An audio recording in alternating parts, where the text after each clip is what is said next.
Welcome to the LD Aviation podcast, where we have conversations with leaders, innovators, and entrepreneurs from across aviation and beyond. And here at LD Aviation, we provide scheduling, dispatch, and operational solutions that help flight departments run smoothly and scale effectively. Today, I'm excited to welcome Dustin Cordier to the podcast. Now, I've known Dustin for a number of years through the aviation industry, and more recently, we've had the opportunity to work with him directly here at LD Aviation.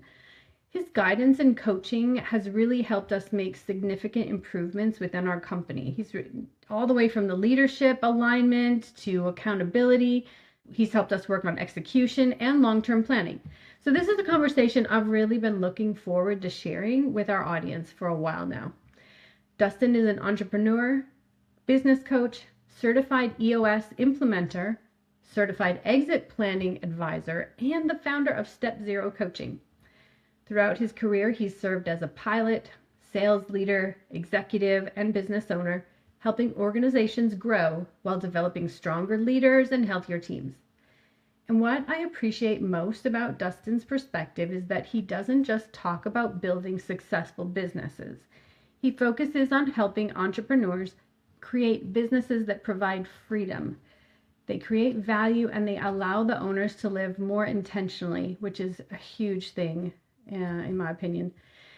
I think this topic is going to resonate with a lot of people that are listening. Leaders, especially in aviation, find that it's really easy to become indispensable to the organization that you've built. So you're working 24/7. Today, we're going to discuss entrepreneurship, leadership, scaling organizations. We're going to talk about creating enterprise value and what does it really mean to build a business that doesn't depend on you every day. So Dustin, welcome to the podcast. What an intro. That was great, Lindsay. Thank you so much. I'm excited to be here and ready to jump in. Also true, because I just love this whole topic. We're going to talk about it along the way, but building a company that doesn't require you to be there 24/7 without it falling apart. So I want to start just kind of in the beginning. I want to hear about your journey. How did you even become an entrepreneur? Is that something you've done like from a kid? Is that something you've always loved? How did that happen? Yeah, it's kind of, I have a varied background. So I started out in big government because I graduated from the Air Force Academy and spent my first 10 years flying in the Air Force. Actually had my first entrepreneurial venture while I was still in the Air Force, Okay. Which was a total disaster. So, Okay. so maybe that's a future podcast. But Yeah. I Right. went from big government into big corporate, where I worked for several aviation companies, primarily in sales and sales leadership, and then eventually moved over into the entrepreneurial space close to 15 years ago, with a small brokerage company. We bought and sold aircraft, primarily used aircraft, some new aircraft. For people, and we grew. We grew about 6x in terms of revenue, and we went from 5 bodies to about 25 bodies. Wow. So it was quite a journey. We were a smart team. Maybe a little bit of friction on that team, which caused me to kind of take some things off the table and kind of reassess. I left. I went to I spent a year reprioritizing myself. So time on the Appalachian Trail, I took my little one up to Alaska and figured out that I really wanted to have a deeper impact in the coaching space. Okay. And so when I came back, I didn't do that. Okay. I actually took a job with another brokerage that was very appealing and just quality people. And fortunately, they had just started their EOS journey. And so I got in at the ground level on how EOS works. And so the way the universe works in mysterious ways, that was the missing piece that made me go, here's the part of your coaching business that really completes it. And so while I loved working with that team, every time I walked past the mirror, there was a little voice calling out saying, you're supposed to be doing something else. And eventually it grabbed a hold of me. And now I am a full-time 100% EOS implementer with my CEPA, my certified exit planning background. Nice. Okay.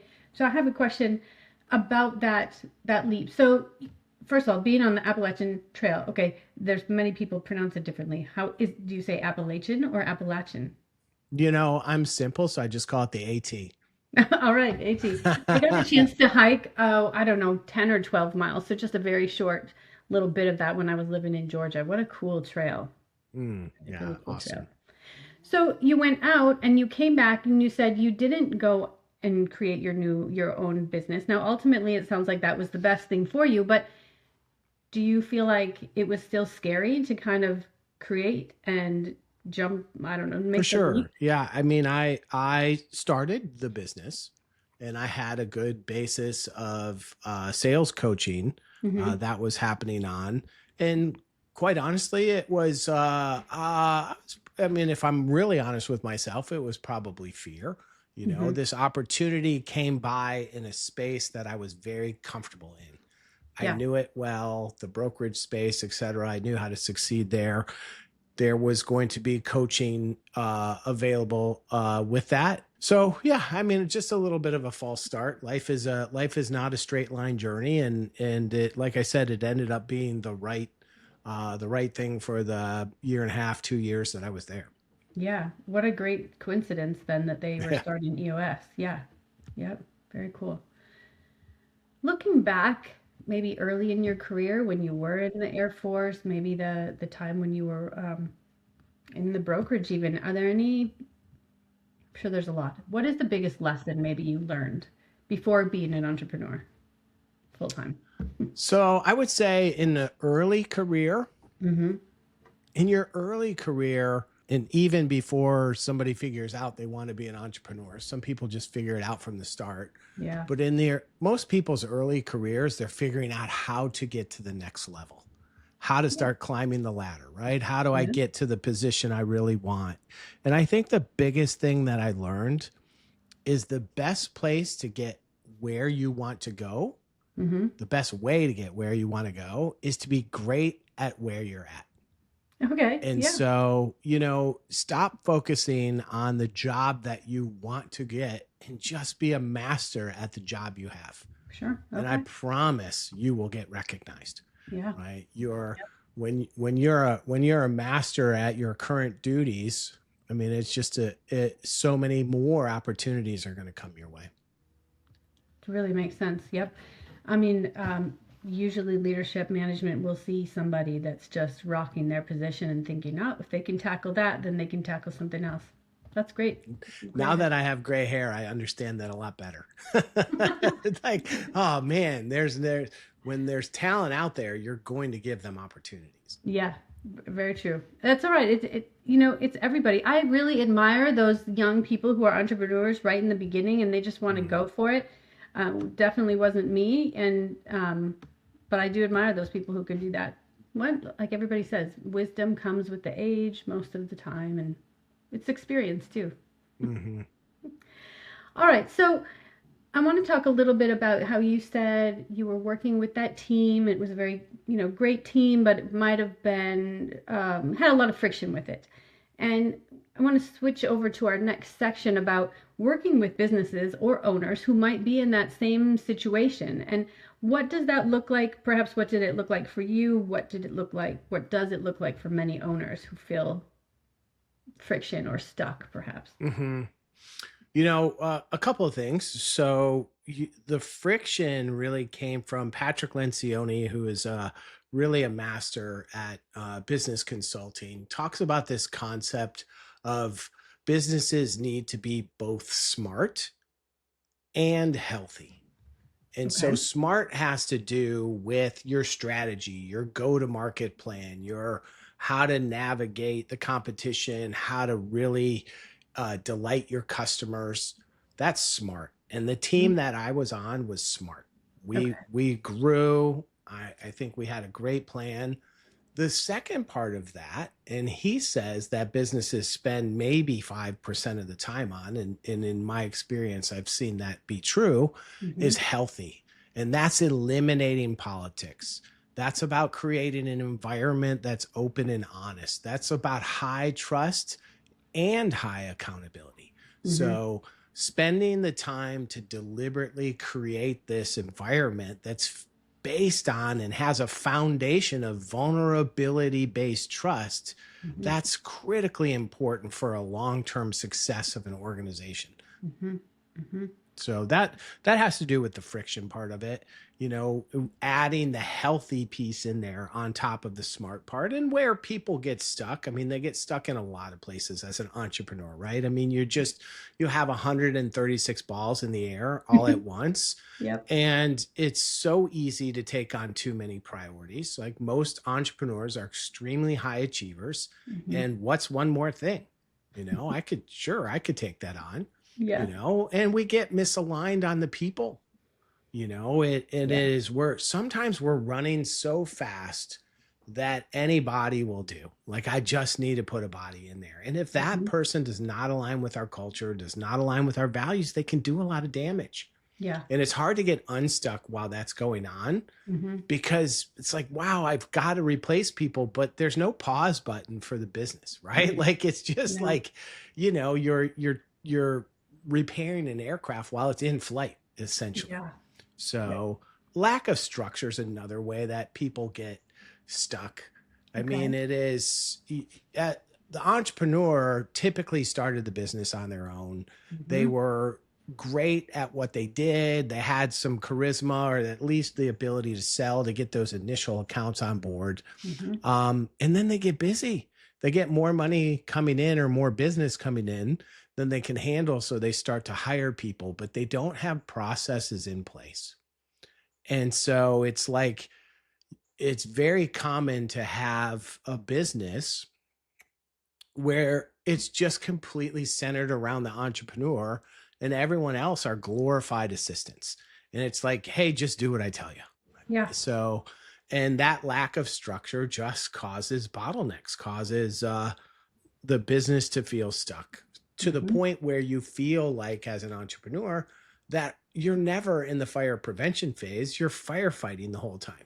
You never get ahead of it. It's just like, I'm always, that close to drowning, right? Just always to mix metaphors with fire and water there. But, and sometimes it's just weak execution. We bring a great vision out there, but we just don't have the discipline and the accountability in place to execute on it. Which I think must, some of it comes from that, like, the entrepreneurs, oftentimes they love what they're doing, and they're really like excited about that. And like you said, about if you don't bring on board the people that are as excited and motivated towards that same goal, then the entrepreneur may think that it's never getting done correctly, and that they're the only person who can do it correctly. If the process isn't in place, like you said, then they tend to just know it all in their head. We definitely had issues with that. Been there. Yep. Yeah, it's very common. And it's, the business is the entrepreneurs, with all respect to mothers out there, the business is the entrepreneur's child, and so nobody's going to love the business as much as the entrepreneur. Yeah. And so sometimes, it's like, hey, things need to get done. And the person's like, well, I'm sorry, it's 5 p.m. on a Friday. I got to get out of here. Like, right. What? Like, what are you talking about? Things need to get done. And so that's a big adjustment. Sure is. Any real big warning signs? Like, what if you're not the entrepreneur, and what if you're the person who's, under the entrepreneur somewhere down there? What are some warning signs that you feel like that business is too dependent on the owner? Well, yeah, I mean, it's you're going to one person for every decision. Yeah. Okay. So nothing happens in the company without going through the one person. When that one person takes a vacation, the once in the blue moon vacation for a week to get away or something, like, the business just slows down to a halt. Right. Or another indication is every customer who calls in is asking to speak with that person. Yeah. Right. So there's no breadth of the organization. It's just all centered around one person. Sure. Yep. When we're going to talk about this a little bit later on as well, but we talk about having freedom in a business versus just creating something that you're working at 24/7. Do you think most entrepreneurs, like I assume they're building for freedom and it's an accidental piece that they end up building just like something they have to babysit 24/7? Yeah, it's funny they build their own prisons, don't they? They do. So, it's like, why do they go into the entrepreneurial space in the first part, right? Like, hey, I don't want to work on somebody else's dream. I want to work on my dream. Yeah. I want to make a difference in the world. I want to make my own dent in the universe. And so there's this like, hey, I can do it. And then they get so busy that the dream part starts to get lost. Yeah. Right. And so it is like, wait, is this a dream? Like, how can I ever do the things that I want to do with my life? Because a lot of people have other passions besides working 24/7. Right. There's a handful of people on the planet, maybe like an Elon Musk, who likes to, like, 24/7 is just what they do. Right. But other people have priorities with family. They have hobbies, they have philanthropic passions or pursuits that they want to chase. So, that being intentional about what you really want out of the business and what you really want out of your life it's not an easy question, because it requires inner work. Yeah. It requires a serious look in the mirror. And it also requires slowing down. Like, hey, when do I have time to sit outside on a park bench for an hour and just jot my thoughts down? And as powerful as that is, I find it's the one thing that almost all of the people I coach have a problem with. Sure. And I say, we call it, in EOS, we call that a clarity break, where you just take some time for yourself, ask yourself the big picture questions. And invariably, I'll ask people, when did you take your clarity break last? And it's just a bunch of blank stares, because we're so achievement oriented. We want to do, because that makes us feel like we're accomplishing something. But that at some point you look up and you go, whoa, I've been doing this 10, 20, 30 years. And I really have been on a stationary bike the whole time. And I said I wanted to ride Tour de France, but here I am on a stationary bike. So, Yep. So maybe we can talk a little bit now kind of how to get out of that prison, and maybe specifically on aligning the leadership team, because oftentimes these leadership teams, they have a million great ideas, but nothing ever gets done. Like we want to see things done, but these new ideas just keep falling through the cracks. I think I know the answer, but it definitely starts with the intention, right? And so what makes anybody do anything? And I've coached a lot of sales in my life, and I'll simplify it down to the most basic level. The only reason somebody will make a change in their life is because there's so much pleasure available, or usually they're under so much pain that they can't take it anymore. Right. And at some point, the entrepreneur says, this doesn't work. Their spouse or significant other has had enough. Their kids have had enough. They've missed too many important things in their lives to keep doing it this way. Yeah. And they say, I need to make a change. And it's very hard to make a change on your own. Right. And it's so helpful to have a system, a proven system that you can follow. And that alignment that you're talking about, at least in the EOS world, Entrepreneurial Operating System is what EOS stands for. When we're working with entrepreneurs to help them get what they want out of their business, we specifically focus on 3 areas. And we call that vision, traction, and healthy. Okay. So vision is getting your entire leadership team aligned on where you're going and how to get there. Not just the entrepreneur, but the whole team.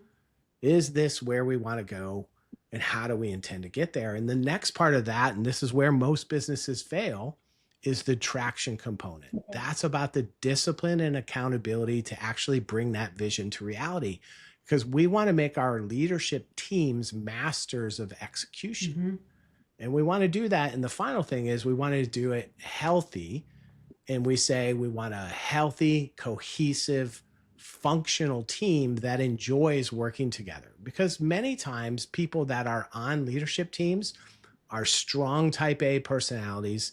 They haven't had to play well in the sandbox because they just do things on their own. Yeah. And to get alignment around that creates the health of the organization. And so when you get the whole leadership team aligned around those concepts, the rest of the company follows, right? So you get to a point where everyone in your organization starts to buy in. They see the vision and they want to be a part of it. And all the human energy in the company starts moving in one meaningful direction. That was my meaningful direction thing. But right now, most companies are kind of like this. The people are going all different ways. And when you get everybody moving in that one meaningful direction, your business picks up speed. You're getting it done with discipline and execution, and you're building great team chemistry along the way. So it's simple. It's just not easy, right? That's the formula for really taking control of your freedom, right? Because there are things that have just gotten in the way. And like I said, your entrepreneurs build their own prisons. And if they can just break it down to, getting everybody on the same page about where they're going, making sure you have the right tools for discipline and accountability, and creating a healthy, cohesive environment, that's where the magic happens. So, well, in that alignment, I will just from personal experience, that alignment, like where's the company going? If that is not written down or verbally being discussed, you may think everybody's on that same page with you, but probably they're not. And so some of the exercises that you helped us go through really allowed us to understand that we weren't on the same page. We were the leadership team, but all of us, like you said, were going in different directions. And those workshops were really great about making sure we knew what the real direction was so that we could communicate it down to the rest of the team. Yeah, I have found that humans tend to be terrible mind readers. There is an assumption that, this is what we're doing. And then when you pin them down and you say, hey, where do you think this is heading? Yep. And you're like, oh, really? That's what you thought? I didn't know that, and that's where now we can just say it. Now we can have that honest communication. And we like to say that, the progress starts when somebody's willing to tell the truth. It's like, hey, I think we're off track here. Like, oh, you do? Why do you think that? And then you start to dig into it. Yep. And I was going to kind of talk about how the leadership teams become misaligned over the time, but I guess maybe I want to start with touching on when you're growing, like you said, entrepreneurs, oftentimes it's just one person. And then you might pick up that second person. And that second person is probably on the same page with you. Like, you guys know where you're going. But as you get bigger, like you grew yours from 5 to 25 people, there was probably a ton of change. And during that 5 to 10 number of employees, I would guess maybe that's some of the common time frame where people get misaligned. Is that safe to say? Absolutely. I mean, it is. Confusion is exponential because the way that we communicate, when you just have two people, the lines of communication are 1 and 2. Yeah. Right. Yeah. If you just add a third person, you went from 2 to 6. Yeah. So every person that you add to the team exponentially increases the complexity of the business. And so again, like, the entrepreneurs are busy. They're working 10, 12, 14, 16 hour days. And all of a sudden employee number 16 is hired. And that person has no context on what you do. Right. And you may have been doing it for 10 years, but that person, it's their day one. Yeah. And they're just like, well, what am I supposed to be doing? And of course the entrepreneur is like, why are they doing it wrong? Sure. Yeah. So, Am I not being yeah, clear it's just enough on how, like, right. just watch me or, yeah. Yes, we've had 30 seconds of time together. Why aren't you perfect? Right, So, exactly. Okay, you talk about accountability a lot, and EOS in general talks about accountability. Can you give me kind of a definition? Like, what does accountability mean? Because it's a little bit, um, it's different for EOS, or maybe enhanced. yeah, it's the scare. It seems to be the scariest word out there until people realize what it Okay. is, right? So it is a very common conversation that I have with my entrepreneurial clients. We don't want to go big corporate. We left big Yeah. corporate because we want to be more in a family environment. We want to work with people that we Yep. care about, right? So that's where it comes from. And so what are they thinking? They're thinking, big corporate came up with quotas. Here's how many people you have to call. Here's how much you have to sell. Here's what the quality standard needs to be, or else Mm-hmm. you're fired, right? You're Right. out. And so that's the kind of thought. And it becomes a soulless, SOUL, it becomes a soulless organization because you're just serving the Mm-hmm. master. Yeah. Well, guess what? In an entrepreneurial company, you're the master. You get to pick the Yep. goals. But I've always asked people, tell me about the favorite team that you've been on in your life. Some people were on a championship high school baseball team, or a cheer team, or debate team, or whatever, anything that they've been on in their life, even church softball, whatever it might be. Tell me about the characteristics Mm-hmm. of that team. And there's always comes down to a level of standard that people agreed to hold up Okay. to. Mm-hmm. There's always a standard, because that standard is your identity. Like, who Mm-hmm. are you as a Mm-hmm. team? And so it is possible in what we see in big corporate, at least the fictitious big corporate that everyone hates, we have high accountability and low Okay. trust. That's the big corporate environment that everybody wants to run Mm-hmm. away from. What we're saying is high trust and high accountability. You have to have both. So, I mean, there's nothing great that has ever been accomplished on this earth in the history of it that wasn't hard. Yeah. Yeah. That wasn't a challenge. Nothing. Greatness requires overcoming Yep. challenges, right? And so to overcome a challenge, we have to have a certain standard of Mm-hmm. behavior, a certain standard of conduct. If you want to win the Super Bowl, Yeah. your quarterback better do a certain amount of, be at a certain level with their passing skill, Mm-hmm. right? Or their ability to read a defense. And your blockers need to know the right technique, and they have to be smart enough to anticipate where they need to be on the field to do that. And if that doesn't happen, they get replaced. Yeah. Not because they're bad people, it's because we're an organization that's going to a place. We have a vision that we're going to make real, and we can't make that vision real if the standards are not upheld. Mm-hmm. Mm-hmm. So again, it is all about focusing on the standards of behavior as opposed to the person, right? It has nothing to do with a bad person, good person, this or that. It's just like, if we agree, that's why it's so important to get aligned on where we're going.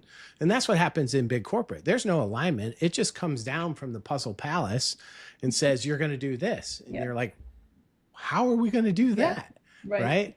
But when it's your own team and your leadership team gets together and they all agree and all the heads are like, yeah, that's where we want to take this thing, that causes the alignment of, okay, if that's where we're going to take it, what has to happen for us to get there?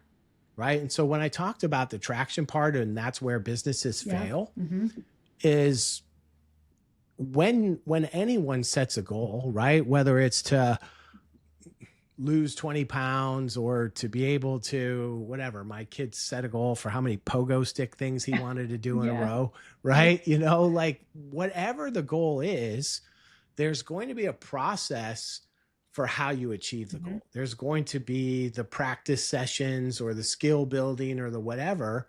And if you're not willing to do those, you're just not going to hit the goal. Right. So a team has to ask itself. Sometimes I see teams set these huge goals, which is awesome. I love thinking big. And then I ask them, well, what's it going to take to get there? You know, well, we have to do this, and this. Are you willing to do it? No. No tends to be the answer, right? Or, you know, or hopefully they say, yes, we're willing to do it. And we're going to hold to that standard. You know, when you asked about what, you know, what's your favorite team and stuff, and I will tell you that we have gone through a lot of your program, and I know it's an ongoing item, but we have changed our team up quite a bit over the last year. And I'll tell you, this is the best team I've had ever. I love it. It awesome. Works. It really works. And that traction thing, I also identify with that quite a bit, because I'm sure you saw some of our very large and very big goals. Like, we just really wanted to just sell all of this. But then when it came down to, okay, this is what that means on a yearly, a quarterly basis, we're like, yeah, no. And so we adjusted it to, I mean, still a big goal, but we adjusted those goals to align with what we were able and willing to do. That's right. That's right. And that's the beautiful thing about entrepreneurship, and why I love working with entrepreneurs so much, is there's no wrong answer. It's, you have the courage to say, I want to do this with my life. And what does that mean? Yeah. You know, a lot of times people set goals because of outside pressure. They think that that's what it is. That's what success means. And then they get into it and they're like, you know what? This doesn't bring joy to my life. Yeah. It's okay if we cut that number down to this. Ultimately, what I'm trying to help my clients achieve is something that we call the EOS life. So when I say, hey, I want to help you get what you want from your business, and the business is part of their lives. And the EOS life we define as doing what you love with people you love. Yeah. Making a difference, making your own dent in the universe, being compensated appropriately, right? Like, hey, it's not a nonprofit. No. This isn't the church of whatever. It's where we do want to live good lives, but what appropriately? That means different things to different people. Yeah. And then the final bullet on there, and the one that tends to resonate the most with people, is having time for other passions. Yeah. So, man, some people, like, if I can get the bills paid and have a stable financial life and have way more time for my kids and my other hobbies, like, that's what they want. Yeah. And that's awesome, because that's what they've had the courage to go chase for their lives. Yeah. You know, and some people, they want to hit it big. They want this massive business that they're able to sell and, you know, sail off into the sunset. And that's awesome for them too. You know, again, I respect the courage to say, I'm going to live life on my terms, because I know what that means. That comes with a lot of scars and bruises. I imagine. Yep. I imagine. So kind of the next section I was going to talk about is this piece of the freedom. Like, what does that mean to a business owner? Obviously, it's different for every person. Maybe can you talk about some of the tools you might use in order to dig that out? Like, how do you get that business owner really to say, this is what freedom means to me? On the EOS side of the house, we have something that we call a vision traction organizer, right? So these are questions that we go through to help you identify, first of all, what do you stand for? Like, who are you at your core? And who's your team? Like, what's the tribe that you're creating? There's 8 billion people on the planet and more. So let's work with the people who value the same kinds of things that we value. Yep. Right. And what are we great at? What do we love doing and we could be best at the world at? Like, how do we get focused around that? And if we know who we are at our core, what we love doing, what we're great at, well, now let's put a stake in the ground. Let's set a target for what we're going to chase.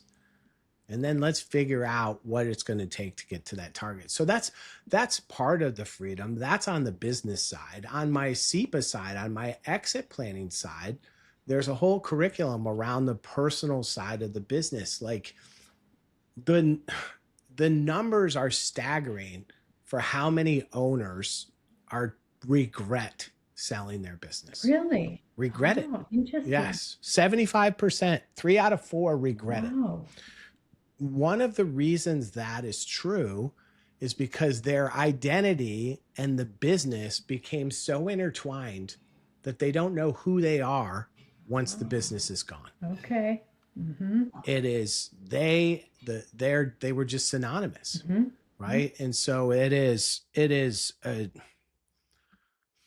little bit of a trap for an entrepreneur if they're not being intentional about, whoa, what does version 2.0 of myself look like, or 3.0 or 4.0, wherever you're at in there. So, because there is no way, if you've worked 50, 60, 70 hours a week for the last 20, 30, 40 years, that you're going to say, oh, I'm just going to play golf and travel the rest of my life. No, you're not. Yeah. No, you're not. If you're wired the way that you're wired, you're going to play golf for a month. You're going to travel for a couple months. And then you're going to say, I'm bored. Yeah. Like, I don't know what to do with myself right now.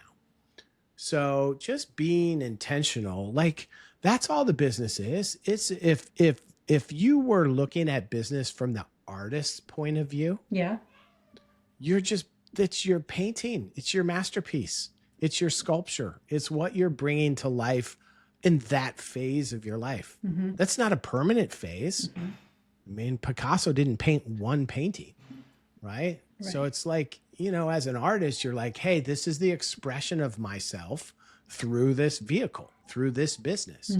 But what comes next? What's the future expression of myself look like? What makes me a whole person, WHOLE, right? Like what rounds me out? What fulfills me, So having that on the horizon, like a lot of people, there's something happens in their lives, sometimes traumatic, sometimes just from proximity, that they get really passionate about a cause. Okay. Yeah. And they're like, hey, now that I'm done with this painting, I'm going to start on this painting, and it's going to be a completely philanthropic opportunity. Some people, and they call them serial entrepreneurs, they're like, I sold this one off, I'm going to start another one. Like they just love the whole bootstrapping, start it from scratch, get it running and sell it off, right? Like that's their passion. And so they go and start another business. Some people just have, they have a lot of family ventures that they want to go in. So there's just all kinds of things out there that helps people. So freedom is a broad term, right? I think this is what's one of the scariest things, Lindsay, is that when we get down to it, entrepreneurs understand that they're responsible for everything in their life. Yeah. That it's just like, hey, the buck stops with me, including my own happiness. Yes. And my own choices. Yep. And so when we're faced with a crunchy decision about, is this really bringing me joy? Yep. Our tendency as high achievers is to just work harder and forget about it. Like, I don't want to think about that right now. I've got a big deal that I'm chasing. Let me go do that. And the clock ticks and it ticks, and there goes 10 years, there goes 20 years, there goes 30 years. Right. And you get to the point where you're like, whoa, I don't really know what I want to do anymore. Yeah. This is just what I've done for so long. I guess this is all I want to do. So it is, just something that entrepreneurs have to watch out for, that this constantly tuning in with themselves about what it is they really want to be doing. What's the masterpiece that they're expressing, right? Well, and So you often say that the skills that built the business are not the same skills that free you from it. And like you're saying, we oftentimes as entrepreneurs, we're just head down, we're going to just keep working harder. Um, so I think EOS or, I don't know if it could be gratitude, it could be meditation, but definitely EOS for me allows you to learn those skills to head in that direction, to change up that life, to change up what that painting looks like at the end. Mm. Yeah, I mean, one of the hardest things for any entrepreneur to learn is the skill of delegation. Yes. Oh, yes. I mean, it really is.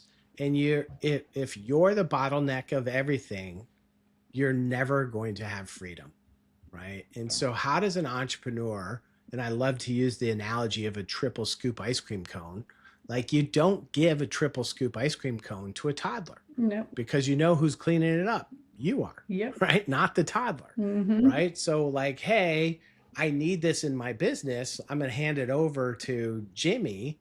Well, if Jimmy's a toddler, when it comes to that, you know you're going to be the one cleaning up the mess. Yeah. Right? And so that's why in the EOS system, there's something called the accountability chart, which is similar to an organizational chart, where you test if somebody is capable of handling what you're handing them. Mm-hmm. So we say, do they GWC that seat? Do they get that seat? Do they want the seat? And do they have the capability to execute in that seat? And if they do, Mm-hmm. if they meet all three of those criteria, you can feel safe handing over and delegating those tasks to them, those roles to them. But if they don't GWC the seat, you're just giving them a triple scoop ice cream cone. Yeah. And you're just like, I better get the mop out. Mm-hmm. No. Mm-hmm. And you can use that same kind of analogy for any new hires, right? As well. I mean, when you're deciding if they're going to be a good person for you to hire, do they really GWC that seat that you're looking to fill? Yeah, 100%. Yep. Yeah, I mean, I've had teams, because go back in your entrepreneurial journey, it's like, I'm moving so fast, I just need anybody. Yes. It's like, we'll train them up. And so that's the entrepreneurial reflex, is just give me a body. Wow, that person seems sharp, or they have potential. Let's get them on board. Right. And I see that over and over and over again. Eventually a leadership team comes in place and they're like, what are you talking about? Why do you want that person? And it's usually a characteristic that the entrepreneur sees in them. Like, oh, but they're driven, they're determined, they're whatever. And that's cool, but that's not what we need. Right. We need the person to GWC these 5 roles. Yeah. And they don't. Right. And so it's like the entrepreneur gets frustrated because they're like, wait a minute, we need a body. Here's a body. Let's do it. Right. And the leadership team's like, that's the wrong body. Right. And that story plays out over and over, and it just tends to be, or it doesn't tend to be, it just always the person hiring the people that get the seat, that want the seat, and they have the capacity, the skills, and the experience to execute in that seat wins in the long run. Okay. Have you seen in your history, what is maybe one of the first things an owner should delegate? Is it one thing that it's similar for everybody, or I suppose it's probably different in some cases, but is there a common one? Yeah, I mean an owner, so is it the hiring maybe? That would be probably. Well, an owner tends to be good at either sales or operations. Yeah. Right. Okay. That's one of the two things. If we were to break a business down into its just 3 common components that are in any business, you'd have sales and marketing. They create demand and they take orders. You have operations to deliver that service. And then you have finance to track the cash coming in and out of the business, to manage the assets. Those are the 3 basic building blocks in any business. And the entrepreneur is typically strong in one of those, right? Yeah. So let's say an entrepreneur is strong in the operation side, right? Like they really know how to execute and deliver the service but their sales just has to do with who they happen to know at the time. They're not really good at growing sales. They don't feel comfortable going outside the business, looking for people, pulling them in. So getting somebody on the team that can do that, right? Conversely, some entrepreneurs are incredible at sales. A lot of them are just natural sales technique. And then when it gets down to the nitty gritty, the day-to-day stuff, it just melts their brains. Like, I don't want to do day-to-day stuff. I want to do the exciting stuff. And the cool thing is that's not wrong. That's great. Let's bring in somebody that loves the day-to-day, because a lot of visionary leaders lack consistency. They burn hot and they fizzle out. I mean, it's been one of my issues. I'm a butterfly chaser. Like, oh, shiny object, that looks cool. I'm going to be 100% that until I find the next butterfly to chase. And then I'm going to be 100% that. And so the awesome thing is you can, a visionary leader can continue to be that if they bring on the team somebody that has the steady cadence that can have the consistency of day-to-day execution. Like, hey, you go out and chase butterflies. I'll be the butterfly filter, right? And I'll keep the team running. And man, is that, in EOS terms, we call that rocket fuel, because the business takes off because the visionary can go do the visionary things.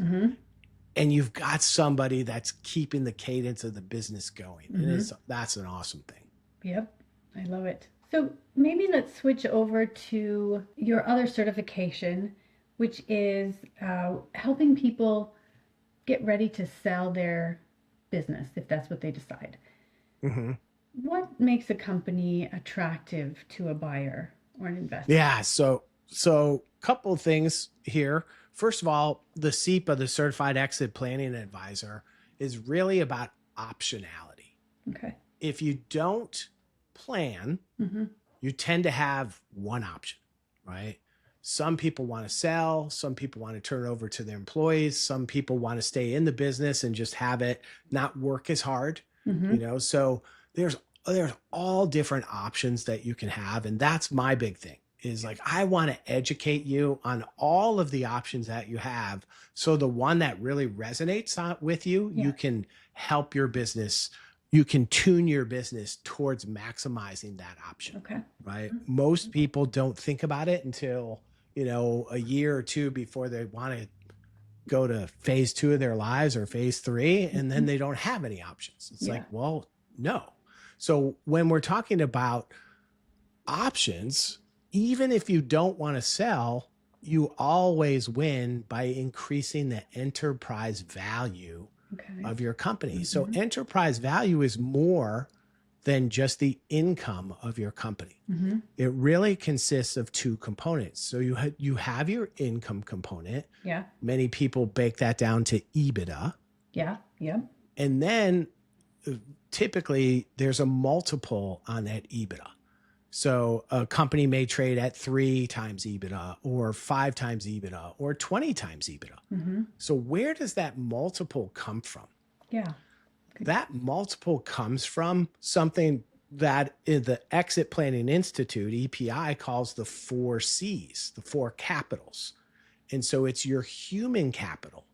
What kind of management team do you have? What kind of bench strength do you have? How can I prove that this business is not owner centric? That if the owner were to leave, that the business would keep running. So that's human capital. The next capital is called customer capital. Does this business get money from just one big customer? Oh boy. If that's the case, what happens if that customer leaves? And so if I'm on an advisory board for an M&A firm, if we see things that where more than 25% of the revenue is going to one customer, that's a huge red flag, right? So then you have something called social capital. And this is where some of it's a little fuzzy, right? The culture, like you walk into the building and you can just feel, whoa, these people are dialed into something, right? So that's that's a little bit subjective. But the other way we measure social capital is in third-party awards, right? Okay. So like Forbes has recognized it as a top employer, or, you know, so all these third-party awards, they help validate that social capital. And the final capital is called the structural capital. Okay. And this is about the processes in the business. Is this business like inventing the wheel every single day? Like everything's run completely differently, like there's no standardization? Or is it crystal clear that here's how we onboard a new person, a new employee? Here's how we onboard a new customer. Here's how our AP and AR are handled, right? Like those processes are already built out. That's the structural capital. 80% of a company's value come from those 4 C's. Okay. The multiple in there. So the great thing is that EOS right on top of that naturally builds those 4 C's without you having to think about it. That's great. I was going to ask that. Yeah. You're naturally building them out. So, but I mean, the simplest way to think about it is, if for the entrepreneur, if they weren't there for the next 6 months, what would happen to the business? Yeah. Right. And if the answer is it keeps growing, hooray. Yep. Higher multiples, right? Higher multiples. So the more an entrepreneur holds on to things, the more that they make every decision come through them, the less value their business is going to have, and the less options they're going to have when they're ready to move on to the next phase of their life, when they're ready to paint their next masterpiece. Yep. So true. So very true. So you kind of touched on this, but so what point should owners start thinking about their exit plan? The earlier, the better, right? Sure. So again, like the specific exit plan, you don't know. Like that can come over time, but if you focus on creating enterprise value from the beginning, I promise you are going to have all of these bankers at your door saying, when are you ready to do this? Okay. Because bankers know what a good business is. They know what's going to give recurring revenue that is going to be consistent. And so when you build that enterprise value, you have all of the options at your disposal. Okay, so then let's say you're an entrepreneur and you're like, man, I feel like I really need to start working on this at least. Do they reach out to you or somebody who has a certification like that? Or would they more go for the EOS implementation? And I may have just answered my own question, because if you have it already, it's already there. But well, it is. So there's a couple different things, right? So the SEPA works with the owner. Okay. EOS works with the business. Yeah. Okay. So, the owner has their business life and they have their personal life. And so the SEPA is working with just that one individual to say, hey, what's your dream life and how do we build it? Yep. Okay. Right. And then the EOS implementer is going to work with your business and, hey, the owner of the business wants the business to do this so they can live their dream life. Yep. And so the EOS implementer will work specifically with the leadership team of the business. So it's kind of peanut butter and jelly. Got it. Okay. Sounds good. So I'm guessing that sometimes when you see somebody reach out to you to maybe either do EOS or their exit plan, they find that they don't necessarily actually own a business, that really they just have a job that they might own. Yeah. And that's okay. That's okay. I've got my t-shirt for that. And it says, I have issues. I have issues. Right. Awesome. And so the reason I have that, emphasizing that, is that just means you're normal. It just means you're normal. Like to have the foresight of, boy, I want to build all these things. Like that's a small percentage of people have. Right. Most people figure out, I can make a decent living at this and I'm pretty good at it. And they just start going. And then they start to think about, oh, geez, I'm really just building a job for myself. I'm not building a business. Yeah. Okay. It's just an issue. What do we need to do to fix it? Sure. What has to change first? Because the longer we sit and wallow in our sorrows, the longer time it's going to take to fix it. right? Like, yeah, you're right. Cool. Like, what's step one? And can we start that today? Yep. What can I do to move myself just a little bit further? Yeah. How do we as entrepreneurs decide or determine if we are actually building that business we want or just kind of trailing along with the momentum that it may have?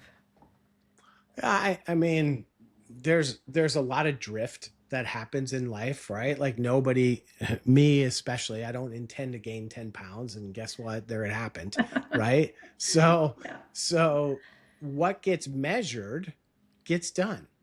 So if we don't Okay. have a system of measurement there, we're Yep. going to drift. Mm-hmm. We're going to drift. So there should be some sort of scorecard or metrics that helps you know that things are tracking the way that you want to track. And honestly, humans can't go beyond 90 days, really 3 months, Mm-hmm. without drifting. So, I mean, if you just checked in with yourself every 90 days, Mm-hmm. okay, that's the basic unit, right? Yeah. But most people need some sort of weekly check-in Yeah. that says, hey, I'm on track for Mm-hmm. where I want to go. And Mm-hmm. we can change our minds. If we check in at the 90-day time and we look at our vision and we're like, yeah, well, we don't want to go there anymore. Mm-hmm. Okay, that just means you're human. All right, where do you want to go? What has to happen? What do we need to change? Where are the changes? Yeah.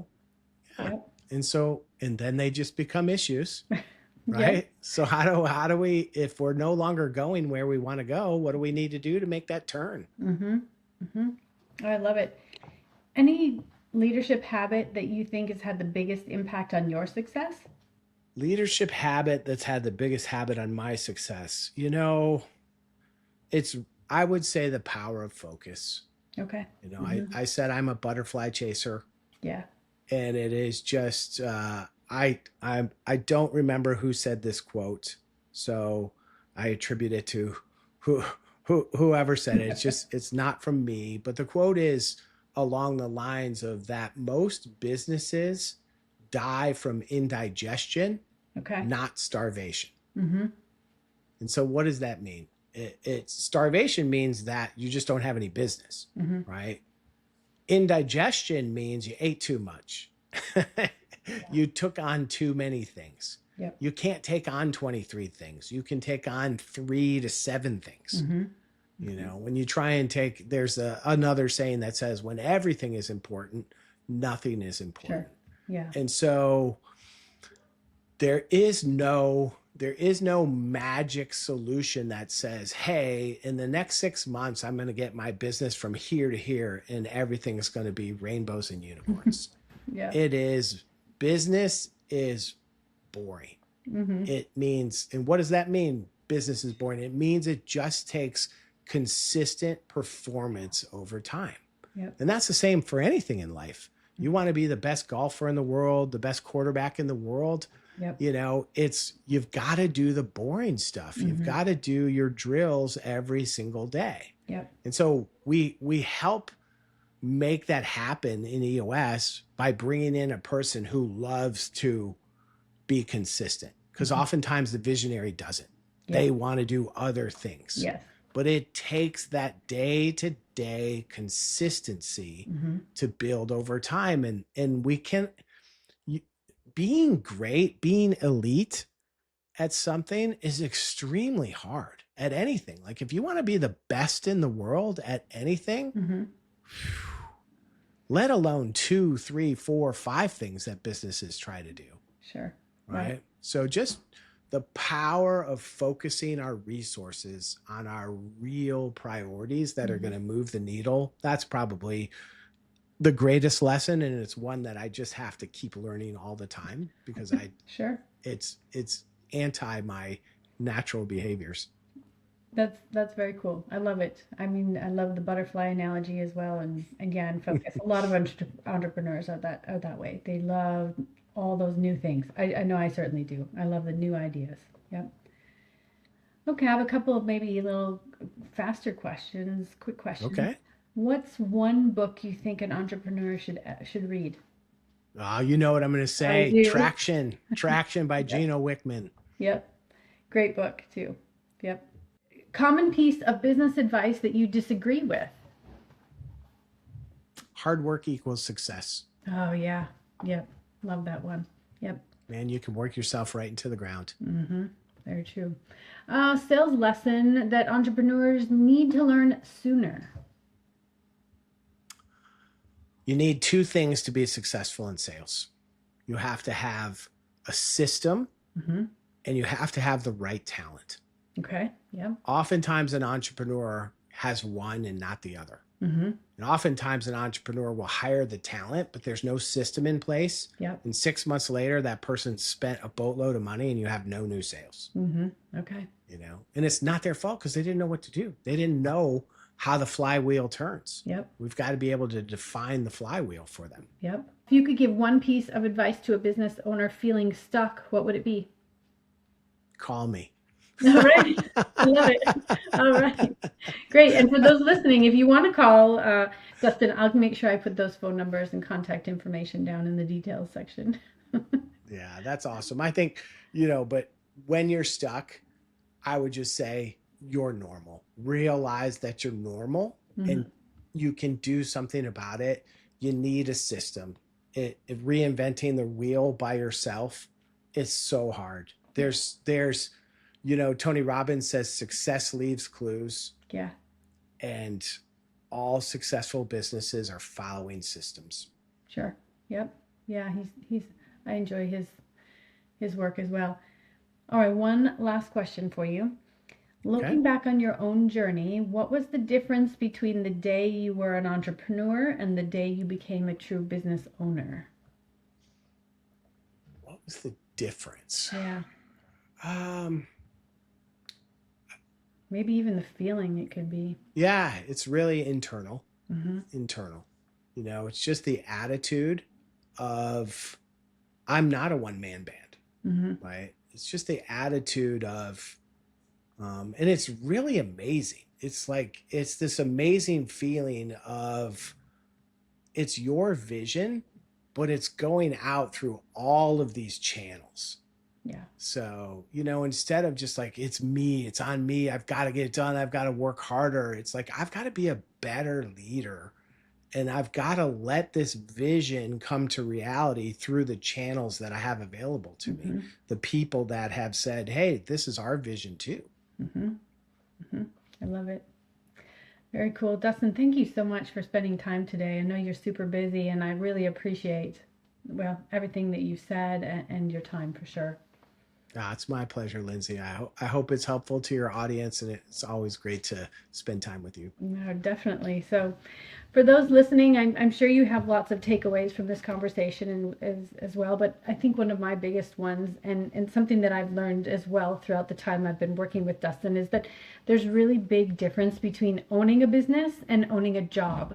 And I want to own the business. I don't need to own a job. I left a job so that I could own a business, not just recreate that at home. So, and we're doing that for quite a while. So I think that happens to lots of different entrepreneurs as well. And they end up carrying more responsibility, more stress, and they're not doing the fun stuff that they wanted to do in the beginning. So if anybody gets a chance to look up EOS, look up how it's implemented, read the practices, read the books about it, get an implementer like Dustin. It will change your business. So we have, LD Aviation has just really benefited from Dustin's guidance. And I really can say firsthand that many of those concepts we discussed today, accountability, the freedom, the VTO, etc., they have helped us improve the way we communicate and how we really execute as a team. So,